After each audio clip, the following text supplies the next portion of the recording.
Hi, I'm Ethan Ewing, and welcome back to another episode of Dollars and Cents. Today I want to talk to you briefly about mortgage closing costs. A lot of people are going through refinancing right now, purchasing a home. The market's really ripe for doing that. But a couple things to keep in mind when you start to get down to closing and you start to look at your closing costs. There are three types of closing costs that you'll see on your mortgage.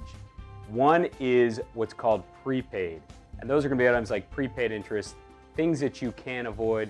They're non-negotiable. Across all mortgages, they're going to be the same. So for the sake of this, let's just throw them out, okay?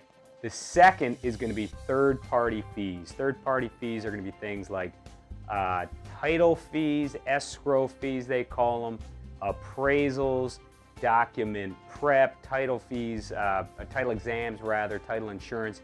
Anything that third parties do, not your bank or your lender or your broker, but third parties do to make sure that you get that your mortgage is compliant and that you get it closed on time.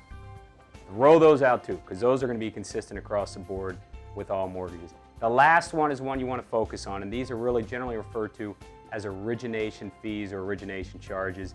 These are going to come in the forms of discount points, loan origination points, underwriting fees, processing fees. You'll see them on today's closing statements. They're really called out separately.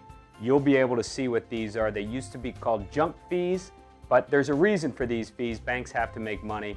They've got to pay their people as well, and of course they've got to make a profit when they originate loans.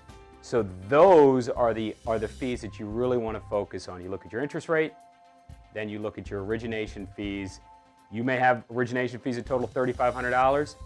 Ask your broker, ask your lender about those fees. That's where you want to negotiate a little back and forth, compare apples to apples. Between loans, you want to look at your origination fees. Hopefully that helps you make a better refinancing or mortgage decision. We'll see you next time. Thanks a lot.